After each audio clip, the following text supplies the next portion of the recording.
აშშ-ის ომი ირანთან კვლავ გააქტიურდა. უკვე რამდენიმე დღეა, რაც იერიშები მიმდინარეობს, მაგრამ ოპერაცია ეპიკური რისხვა მეორედ განსხვავებულია. ეს აღარ ეხება მხოლოდ საჰაერო ძალას. აშშ-მ თავისი გაკვეთილები ისწავლა და იცის, რომ ჰორმუზის სრუტე წარმატების გასაღები იქნება მეორედ. ამიტომ აშშ-მ საიდუმლო იარაღი გამოიყენა. და ეს უბრალოდ ჩვეულებრივი იარაღი არ არის. ეს ისაა, რაც უკრაინამ გამოიგონა და აშშ-მ მისწავლა, როგორ გამოეყენებინა. უკრაინამ აშშ-ს გასაღები მისცა. ახლა აშშ-ის ისტორიაში პირველად ეს გასაღები გამოიყენება ჰორმუზის სრუტის ბარიერის გასახსნელად და ირანი არაფრისთვის მზად არ არის. რა არის ეს გასაღები? მოდით მივცეთ საშუალება აშშ-ის ცენტრალურ სარდლობას, ანუ CENTCOM-ს ახსნას. 13 ივლისს X-ზე გამოქვეყნებულ სტატიაში CENTCOM-მა გაამჟღავნა, რომ წინა დღეს ირანის წინააღმდეგ შეტევითი დარტყმების სერია განახორციელა და ამ დარტყმებმა რამდენიმე ობიექტი დააზიანა. ყველა ეს ქმედება მიზნად ისახავდა ჰორმუზის სრუტეში ირანის მიერ საზღვაო გადაზიდვებზე თავდასხმების აღკვეთას. CENTCOM-ის ძალებმა ირანის სამხედრო-საჰაერო თავდაცვის სისტემებს, სანაპირო რადარის ობიექტებს, რაკეტებისა და დრონების შესაძლებლობებს, ასევე მცირე ნავებს დაარტყეს ამერიკული გამანადგურებელი თვითმფრინავებით, საზღვაო ხომალდებით, ერთმიმართულებიანი შეტევითი საჰაერო დრონებითა და ერთმიმართულებიანი შეტევითი საზღვაო დრონებით. სტატიამ პირველად გაამჟღავნა. ეს ბოლო განცხადებაა მთავარი. პირველად ისტორიაში აშშ-ს მტრის წინააღმდეგ შეტევითი დანიშნულებით კამიკაძე საზღვაო დრონები გამოიყენა. ამ ქმედებით ამერიკამ მსოფლიოს აჩვენა, რომ შთაგონებულია იმ ყველაფრით, რაც უკრაინამ შეძლო რუსეთის წინააღმდეგ შავ ზღვასა და აზოვის ზღვაში. უკრაინა ამ ეპოქის დრონების ტექნოლოგიის ინოვატორია და მან შექმნა გეგმა თუ როგორ გამოიყენოს საზღვაო დრონები შედარებით მცირე წყლის აუზის გასაკონტროლებლად. უკრაინის საიდუმლო იარაღი ახლა ირანის წინააღმდეგ გამოიყენება. მაგრამ ნამდვილად უკრაინული წარმოების იარაღია, რომელიც ზიანს აყენებს. ამის ნიშნები დაახლოებით ერთი თვით ადრე გამოჩნდა, სანამ აშშ-ს პირველად გამოიყენებდა საზღვაო დრონებს. 9 ივნისს United24-მა მედიამ გაავრცელა ინფორმაცია, რომ უკრაინის მაგურა V5 საზღვაო დრონებმა დებიუტი მოახდინეს ინდო-წყნარ ოკეანეში აშშ-ის წვრთმის ოპერაციის დროს. დრონმა შთაბეჭდილება მოახდინა. ოპერაციამ, რომელშიც 17,000 ჯარისკაცი მონაწილეობდა, შეძლო სამიზნე გემის ჩაძირვა საბრძოლო სროლებით წვრთნის დროს ფილიპინებში, რითაც დაადასტურა, რომ ეს ზუსტად ის არის, რასაც უკრაინა ყოველთვის აჩვენებდა. ეს იგივე დრონია, რომელიც რუსეთის შავი ზღვის ფლოტს ანადგურებს, იმდენად რომ ეს ფლოტიტი დღეს ფაქტობრივად აღარ წარმოადგენს ძალას უკრაინისთვის. და ფილიპინებში აშშ-მ პირველად უშუალოდ იგრძნო უკრაინის იარაღის ძალა. აშშ-მ ეს დარტყმაც კი ლუზომის სრუტეში განახორციელა, რაც მიზანმიმართულ ნაბიჯად ჩანდა, რათა ეჩვენებინა იმ ქვეყნებისთვის, რომლებიც აკონტროლებენ ვიწრო წყლის გზებს, მაგალითად ირანს, რომელსაც ჰორმუზის სრუტეზე გავლენა აქვს, რომ აშშ-ს შეუძლია საზღვაო დრონების ეფექტურად გამოყენება. ამ ოპერაციამ უკრაინის დრონების ოფიციალური გავრცელება შავი ზღვის ფარგლებს გარეთ დააფიქსირა. და შეიძლება დაგაეჭოთ, რომ სწორედ მაგურა V5 იყო ის, რაც აშშ-მ გამოიყენა ირანზე დარტყმისთვის 12 ივლისს. თუმცა ეს ვარაუდები მცდარია. შეიძლება აშშ-ს მართლაც ცდიდა მაგურა V5-ს და მალე ეს დრონი, რომელსაც 320 კილოგრამიანი საბრძოლო დატო ერთვა და 430 საზღვაო მილის სიშორე აქვს, შესაძლოა ჰორმუზის სრუტეში გამოიყენონ. მაგრამ ზღვის დრონის საბრძოლო დანიშნულებით პირველად გამოყენებისას აშშ-ს შეიძლება შთააგონა უკრაინის წარმატებებმა შავ ზღვაში. თუმცა სურდა საკუთარი შექმნილი დრონი გამოეყენებინა, რათა ირანისთვის ეჩვენებინა, რომ ახალი ტიპის იარაღი გამოჩნდა. 12 ივლისს აშშ-ს მაგურა V5 კი არა, კორსარი გამოიყენა. Military Times-ის ანგარიშის მიხედვით, თუ რას აკეთებდა CENTCOM ირანში, აშშ-მ კორსარები გამოიყენა იმისთვის, რომ შეენცირებინა ირანის შესაძლებლობა, გაეგრძელებინა კომერციულ გემებზე თავდასხმები ჰორმუზის სრუტეში. დაადვილია იმის დანახვა, რატომ შეიძლება აშშ-ს ურჩევნია ეს საზღვაო დრონი უკრაინის უფრო დამკვიდრებულ დრონზე. კორსარი ძალიან მძლავრი აპარატია. ტეხასში დაფუძნებული სარონიკის მიერ აშენებული კორსარი 24 ფუტია და შეუძლია 1000 კილოგრამი ტვირთის გადატანა, 1000-ზე მეტი საზღვაო მილის მანძილზე. ამიტომ მას შეუძლია იმოგზაუროს 2-ჯერ მეტი მანძილი, ვიდრე მაგურა V5-ს და კამიკაძის შეტევისას მიიტანოს 3-ჯერ მეტი ასაფეთქებელი ძალა. კორსარს ასევე შეუძლია განავითაროს 35 კვანძამდე სიჩქარე, რაც საკმარისად სწრაფია ირანული სწრაფი ნავების წინააღმდეგ, რომლებიც ჰორმუზის სრუტეში მთავარ საფრთხეს წარმოადგენენ. საბოლოო ჯამში ირანის ტრადიციული საზღვაო ძალები ბევრს ვერაფერს გააკეთებს. ოპერაცია ეპიკური რისხვის პირველი ფაზის ბოლოსკენ აშშ-ს აცხადებდა, რომ ირანის 160-ზე მეტი საზღვაო ხომალდი ჰქონდა განადგურებული, რაც ნიშნავს, რომ ირანის საზღვაო ძალები თავიდანვე ფაქტობრივად განეიტრალდა. ახლა ირანის სტრატეგიის ბირთვს სწრაფი ნავები და მსგავსი მცირე ხომალდები წარმოადგენენ. უკრაინის შავი ზღვის სტრატეგიის მიყოლებით, ახლა აშშ-ს სურს, რომ კორსარი იდეალური საპასუხო იარაღი გახდეს. თქვენ შეიძლება გაიფიქროთ, რატო აერჩია აშშ-მ კორსარი საბრძოლო თვალსაზრისით, მაგურა V5-ის ნაცვლად. დიახ, კორსარი უფრო ძლიერია და შეუძლია უფრო შორს იმგზავროს, მაგრამ მაგურა V5 უკვე დამტკიცებულია როგორც გემების გამანადგურებელი. ეს შეიძლება გაგრძნობინოთ, რომ მაგურა V5 უკეთესი არჩევანი იყო, თუმცა კორსარი სულაც არ არის გამოუცდელი. სინამდვილეში ის უკვე გამოუყენებიათ აშშ-ს მიერ, თუმცა არა იმ ტიპის მისიისთვის, რაც ახლა ხამნახეთ. კორსარის პლატფორმამ უკვე დაფარა 100,000-ზე მეტი საზღვაო მილი, ასე რომ ძნელია იფიქროთ თითქოს ეს დრონი პირველად ჩაუშვეს ზღვაში ირანში. მას ასევე აქვს წარმატებული გამოცდილება სხვა ტიპის მისიებშიც. თანაც ეს გამოცდილება საკმაოდ ახლახან დააგროვა. როგორც Task and Purpose აღნიშნავს, მხოლოდ 8 ივნის გამოიყენა აშშ-მ კორსარი იმისთვის, რომ ომანის სანაპიროსთან ჩამოვარდნილი AH-64 აპაჩის ვერტმფრენის ეკიპაჟი გადაერჩინა.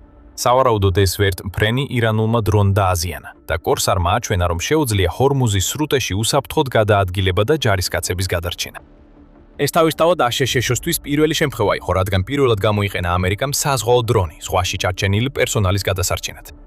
აშშ-ის ცენტრალურმა სარდლობამ კორსარით 12 ივლისს სრულიად განსხვავებული რამ გააკეთა. აქ ამერიკამ დააკვირდა, როგორ გარდაქმნის უკრაინა თანამედროვე საზღვაო ომს. მაგურას მსგავსი აპარატებით შთაგონებული, რომელსაც შეგახსენებთ, შეიძლება მალე ჰორმუზის სრუტეში ვიხილოთ. აშშ-მ ირანის წინააღმდეგ საზღვაო დრონების ძალის დემონსტრირება დაიწყო. ეს თეირანის რეჟიმისთვის ნათელი სიგნალია, რომ ჰორმუზის სრუტეზე ბრძოლა ამჯერად სხვანაირად წარიმართება. შავი ზღვის მსგავსად, ჰორმუზის სრუტე შედარებით მცირე წყლის სივრცეა, რომელსაც აშკარა შესასვლელები აქვს. ის კონტროლირებადია. თუმცა ჯერ კიდევ რჩება კითხვები, რომლებზეც პასუხი არ გაგვიცია. მათ შორის მთავარი ისაა, თუ რას დაარტყა აშშ-მ რეალურად კორსარით. ვიცით, რომ უპრეცედენტო დარტყმა განხორციელდა, მაგრამ რა გაანადგურა მან? ეხლა პასუხს გაიგებთ, მაგრამ ჯერ შეგახსენებთ, რომ თქვენ უყურებთ The Military Shows. თუ ჯერ არხზე არ ხართ გამოწერილი, ეხლა საუკეთესო დროა, რომ დააჯიროთ ღილაკს. არსებობს მნიშვნელოვანი განსხვავება უკრაინის შავი ზღვის კამპანიასა და იმაზე, რაც აშშ-მ ახლახან გააკეთა თავისი საზღვაო დრონებით. და ეს განსხვავება იმაშია, თუ რა ტიპის ობიექტი იყო დარტყმის სამიზნე. უკრაინა ძირითადად კონცენტრირებულია გემების განადგურებაზე თავისი საზღვაო დრონებით, რადგან იცის, რომ რუსეთს არ შეუძლია შავ ზღვაში დაკარგული სამხედრო გემების ჩანაცვლება. აშშ-ს არ აქვს ასეთი ფუფუნება ირანის სწრაფი ნავების შემთხვევაში, რომლებიც უფრო პატარაა, სწრაფია და ბევრად უფრო მრავალრიცხოვანია, ვიდრე რუსეთის სამხედრო გემები. ამიტომ აშშ-მ გადაწყვიტა, რომ კორსაირით სწრაფი ნავების სამიზნედ არჩევის ნაცვლად პირდაპირ იმ ბაზას დასხმოდა თავს, საიდანაც ეს სწრაფი ნავები გამოდიან. რაც აშშ-მ კორსაირებით 12 ივლისს გააკეთა, იყო უფრო ფართო დარტყმების ნაწილი, რომლებშიც ასევე მონაწილეობდნენ საჰაერო დრონები, სამხედრო გემები და გამანადგურებელი თვითმფრინავები, რომლებიც ერთად დაესხნენ თავს ირანის ათეულობით სამხედრო ობიექტს. თუმცა ბანდარ-აბასის საზღვაო ბაზის სამიზნედ არჩევა სწორედ კორსაირების ამოცანა იყო. ამ ბაზას ამერიკის 3 საზღვაო დრონი ეწვია და აშკარა რატომ აერჩია აშშ-მ ეს კონკრეტული ობიექტი თავისი საბრძოლო სტრატეგიისთვის. ბანდარ-აბასი ირანის ერთ-ერთ ყველაზე მნიშვნელოვან საზღვაო ბაზად ითვლება, რადგან ის მთავარი ობიექტია როგორც ირანის საზღვაო ძალებისთვის, ასევე ისლამური რევოლუციის გუშაქთა კორპუსის, საზღვაო დანაყოფისთვის, ფებისთვის. უკანასკნელი ძირითადად პასუხისმგებელია სწრაფი ნავების განლაგებაზე, რომელსაც ირანი ჰორმუზის სრუტეში საზღვაო გადაზიდვების შესაფერხებლად იყენებს. ბანდარ-აბასი ირანის საზღვაო ძალებისთვის მრავალფუნქციური ბაზაა, იუწება სენდბოქსი. აქ მდებარეობს მართვისა და კონტროლის პუნქტები. ირანი მას იყენებს როგორც ბაზას თავისი სწრაფი ნავებისა და ნაღმტვირთავებისთვის, რომლებმაც უკვე მრავალი პრობლემა შექმნეს ჰორმუზში. ამ კონკრეტულ ბაზაზე რაკეტებიც კი არის განთავსებული, მაგრამ ყველაზე მნიშვნელოვანი და ალბათ მთავარი მიზეზი, რის გამოც ეს ბაზა პირველი გახდა ამერიკის კორსარების თავდასხმის სამიზნე, ბანდარ-აბასი მდებარეობს ჰორმუზის სრუტის მოხვევის წვეთ, რაც მოხვევის წვერზე, რაც თითქმის ზუსტად წყლის გზის ცენტრშია. ეს ბაზა ყველაფერში ცენტრალურ როლს ასრულებს. არც ერთი გემი, რომელიც ცდილობს ჰორმუზის სრუტეში შესვლას ან გამოსვლას, ვერ აიცილებს ბანდარ-აბასს და ნებისმიერი გემი, რომლის ყოფნაც ირანს არსოს ჰორმუზის სრუტეში, შეიძლება ამ კონკრეტული ბაზიდან გაშვებული იარაღით გახდეს სამიზნე. ამიტომაც შეერთებულმა შტატებმა მას დაარტყა კორსაირის საზღვაო დრონებით.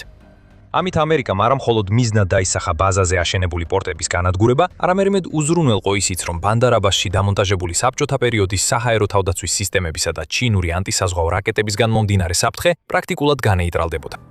სანდბოქსი უცხება, რომ ამერიკის კონკრეტული სამიზნის შესაძლოა ბანდარ-აბასში მდებარე წყალქვეშა ნავების შეკეთებისა და ტექნიკური მომსახურების ობიექტები ყოფილიყო. რაც ლოგიკურია იმ კონტექსტში, რომ ირანის საზღვაო ძალების ერთადერთი კომპონენტი, რომელსაც აშშ უბრალოდ საჰაერო დარტყმებითა და ანტისაზღვაო რაკეტებით ვერ გაანადგურებს, სწორედ წყალქვეშა ნავებია. თუმცა აშშ-მ ჯერჯერობით არაფერი დაუდასტურებია იმის გარდა, რომ დარტმა განხორციელდა და მასში კორსერის საზღვაო დრონები მონაწილეობდნენ. ახლა ბანდარ აბასი ამერიკული დარტყმებისთვის უცხო არ არის. ის უკვე ადრეაც დაუთქვამთ, ხამთ. თუმცა ირანის რეჟიმი მზად არ იყო იმისთვის, რაც ამჯერად აშშ-ს ჰქონდა განზრახული. ეს შეუძლებელი იყო. კორსარი ადრე დარტყმისთვის არ გამოუყენებიათ. და მიუხედავად იმისა, რომ ირანს ალბათ ეგონა, რომ აშშ-ს საბოლოოდ ჩართავდა საზღვაო დრონებს ჰორმუზის ბრძოლაში, აშკარად არ ელოდა, რომ ეს დრონები ბაზაზე დარტყმისთვის იქნებოდა გამოყენებული. სწრაფი ნავები შეიძლება, მაგრამ ირანის სანაპიროზე ერთ-ერთი ყველაზე გამაგრებული ბაზა დარტყმის ობიექტი არ უნდა ყოფილიყო. მაგრამ მაინც გახდა. და მიუხედავად იმისა, რომ ირანს შეიძლება არ ეგონა, რომ კორსარი ამერიკის მთავარი იარაღი იქნებოდა, იცოდა, რომ რაღაც მოდიოდა. აშშ-ის პრეზიდენტმა დონალდ ტრამპმა ეს ძალიან ნათლად დააფიქსირა ოპერაცია ეპიკური რისხვის განახლების წინ. იმედგაცრუებულმა იმით, რომ მოლაპარაკებები ისე სწრაფად არ მიმდინარეობდა, როგორც აშშ-ს სურდა, ან იმ მიმართულებით, როგორც აშშ-ს უნდოდა, ტრამპმა 8 ივლისს განაცხადა, რომ ამერიკის ცეცხლის შეწყვეტის შეთანხმება ირანთან დასრულებულია და ირანის ლიდერები გიჟებად და ნაძირალებად მოიხსენია. ეს მოჰყვა აშშ-სა და ირანს შორის ყველაზე მძაფრ შეტაკებებს, მას შემდეგ, რაც ორივე მხარემ ხელი მოაწერა ურთიერთგაგების მემორანდუმს, რომელიც სხვა საკითხებთან ერთად 60 დღიან ცეცხლის შეწყვეტას უზრუნველყოფდა. ჩვენ ვივარაუდეთ, რომ ეს გარანტია არ გაამართლა. აშშ-ს მხრიდანაც არ ჩანს რაიმე ნიშანი, რომ ისინი შეჩერებას აპირებენ.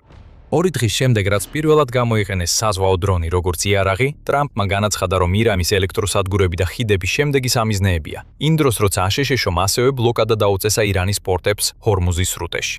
მომდევნო კვირას მათთვის ყველაფერი ძალიან ცუდად იქნება, განაცხადა ტრამპმა და დაამატა. ჩვენ გავანადგურებთ მათ ყველა ელექტროსადგურს. ჩვენ გავანადგურებთ მათ ყველა ხიდს, თუ ისინი მოლაპარაკების მაგიდასთან არ დაждდებიან. ცინიკურად რო არ გამომივიდეს, რაც უფრო იცვლება რაღაცები, მით უფრო იგივე რჩება ყველაფერი.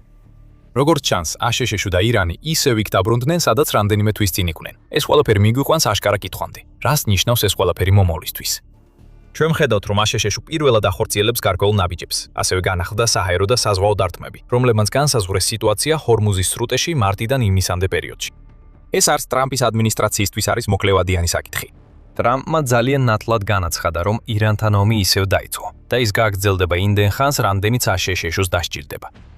კონგრესს ოფიციალურად აცნობეს, რომ აშშ-ში ირანში სამხედრო მოქმედებების განახლებას ციცხებს წერილის სახით, რომელიც ტრამპმა 10 ივლისს გაგზავნა და კონგრესს აცნობა, რომ ეს მოქმედებები უკვე დაწყებულია.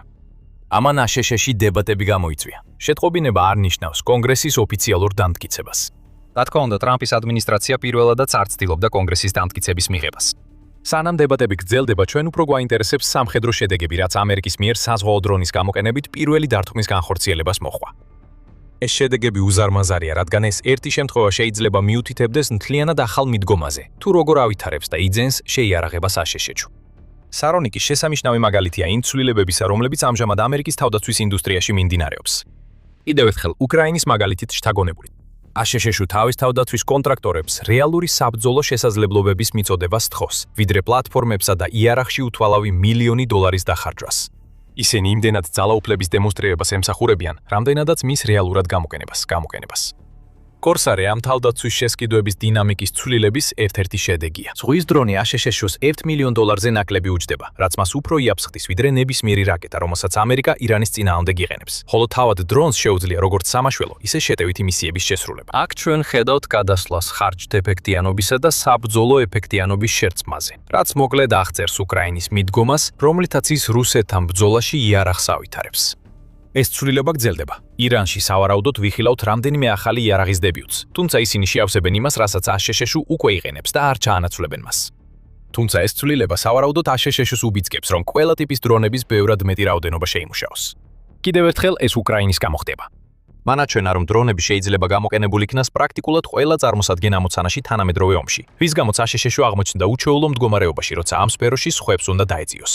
თუ დაუბრუნდებით ირანში განახლებულ კონფლიქტს, აშკარაა, რომ ჰორმუზის სრუტე იქნება მთავარი ყურადღების ცენტრი, როგორც აშშ-თვის, ისე ირანისთვის. როგორ შეიძლება სხვანაირად იყოს? სწორედ ამ წყლის გზაზე შექმნილმა ქაოსმა განსაზღვრა ოპერაცია ეპიკური რისხვა წლის დასაწყისში, როცა ირანის წარმატებულმა ბლოკადამ ნავთობის ფასების მკვეთრი ზრდა და მსოფლიო მასშტაბით დაძაბულობის აფეთქება გამოიწვია. ომმა სპარსეთის ყურის ქვეყნებს ნავთობის გაღაკიდვის შესაძლებლობა შეზღუდა და ბევრი დასავლური ქვეყანა იმ კონფლიქტზე ნერვიულობდა, რომელიც მათი აზრით თავიდან ასაცილებელი იყო.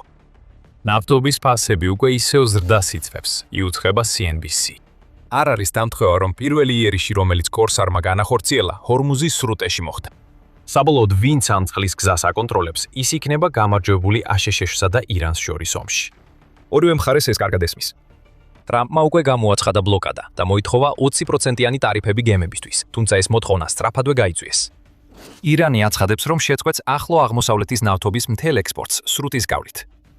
ირანმა ასევე დაიწყო თავდასხმები თავის მხრივ. მან დაარტყა აშშ-ს სამხედრო ბაზებს ქუვეითში, დუეითში და ბაჰრეინში. ასევე ჰორმუზის სრუტეში გაერთიანებული არაბული საამიროების დროშის ქვეშ მცურავ ნავთობის ტანკერებს, ამერიკის თავდასხმებზე პასუხად.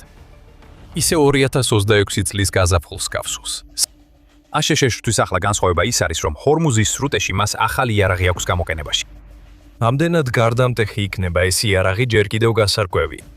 კორსარი აშკარად ეფექტურია, მაგრამ ნაკლებად სავარაუდოა, რომ ის სწრაფი ნავების დასადევნებლად იქნას გამოყენებული. Financial Times-ის შეფასებით, ირანს ამ ტიპის ნავების 500-დან 1100-მდე ერთეული აქვს. და ზღვის დრონების ფლოტის გამოყენება, რომ დაღირებულება თითქმის $1 მილიონ აღწევს, მათ დასადევნებლად არაეფექტურია და შეიძლება უბრალოდ რაოდენობრივადაც კი ვერ განხორციელდეს. ამის ნაცვლად აშშ-ს შეიძლება კორსარს იმავე გზებით გამოიყენოს, როგორც უკვე ვნახეთ, საჭიროების შემთხვევაში სამაშველო ოპერაციებისთვის და დარტყმებისთვის პორტებსა და სანაპირო ბაზებზე, რომლებსაც ირანი ჰორმუზის სრუტის კონტროლისთვის იყენებს. ლოგიკა სწორია. თუ ირანის სწრაფი ნავების წყაროსთანო შეჩერება მოხდება, ეს ამცირებს მათ გავლენას გემებზე და აშშ-ს მეტ დროს აძლევს, რომ ირანში თავისი მიზნები განახორციელოს. მანამ სანამ საერთაშორისო საზოგადოების ზეწოლა ისევ არ გაიზრდება, როგორც ადრე მოხდა. ასევე არსებობს შესაძლებლობა, რომ კორსარი გამოიყენონ ჰორმუზის სრუტეში სავაჭრო გემების ესკორტირებისთვის. აშშ-ის საზღვაო ინსტიტუტმა ივნისში განაცხადა, რომ წარმომადგენელთა პალატის შეიარაღებული ძალების კომიტეტმა ეს ამერიკული საზღვაო დრონების გამოყენების ერთ-ერთ შემთხვევად რეკომენდაცია მისცა. კომიტეტის განცხადებით, კომიტეტი მიიჩნევს, რომ არმიის ეკიპაჟი ან წყალმცურავ საშუალებებს შეიძლება დაეხმარონ სპეციალურად გამოყოფილი უპილოტო ზედაპირული ხომალდები, ანუ USV-ები, რომლებიც უზრუნველყოფენ გაძლიერებულ ძალთა დაცვას, ადრეულ გაფრთხილებას, აღმოჩენის შესაძლებლობასა და თავდაცვით ეფექტებს. ამავდროულად ამცირებენ პერსონალისთვის რისკს. ერთი რამ აშკარად ნათელია. კორსეირი და შესაძლოა სხვა საზღვაო დრონებიც გათვალისწინებულია ოპერაცია ეპიკური რისხვის მეორე ეტაპისთვის. აშშ-მ უკრაინისგან ისწავლა და იცის, რამდენად მრავალმხრივად შეიძლება გამოყენებული იქნას ეს დრონები. და მიუხედავად იმისა, რომ შესაძლოა ვერ შეძლოს იმავე სტრატეგიის განოს, იმავე სტრატეგიის განხორციელება, რაც უკრაინამ გამოიტანა რუსეთის წინააღმდეგ შავ ზღვაში, ირანის სწრაფმავალი ნავების რაოდენობის გამო, ამერიკამ ახლახან გვაჩვენა, რამდენად საშიში შეიძლება იყოს მისი კორსეირები. ჩვენი ვარაუდით, ძალიან მალე ამერიკის საზღვაო დრონების მიერ განხორციელებულ კიდევ უფრო მეტ სანაპირო დათმას ვიხილოთ. მაგრამ ამის მიღმა შესაძლებლობები მრავალფეროვანია და ის თუ რას გააკეთებს შემდეგ აშშ-ს, დიდი ალბათობით დამოკიდებული იქნება ირანის პასუხზე, ჰორმუზის სრუტეში. შესაძლოა ვიხილოთ, რომ აშშ-ში ირანის ომში ბევრად უფრო ძვირად ღირებულ რაღაცასაც გამოიყენებს. ხედავთ, აშშ-ს აქვს გემის გარკვეული ტიპი. ერთ დროს $22 მილიარდი იმედგაცრუებად მიჩნეული ეს გემი კატასტროფიდან სუპერიარაღად გადაიქცა, რომელიც ჰიპერბგერითი რაკეტებითაა აღჭურვილი და შეუძლია სამიზნეებზე დარტყმა 1000 კილომეტრის დაშორებით. რა არის ეს სუპერიარაღი? ამას გაიგებთ თუ ჩვენს ვიდეოს უყურეთ. თუ ეს ვიდეო თქვენთვის სასარგებლო აღმოჩნდა, კიდევ ბევრი ვიდეოა გზაში. გამოიწერეთ The Milipari Show და დააცკაპუნეთ შეტყობინების ზარზე, რათა ყოველთვის მიიღოთ შეტყობინება, როცა ახალ ვიდეო ანალიზს გამოვაქვეყნებთ. და მადლობა როგორც ყოველთვის რომ უყურებთ.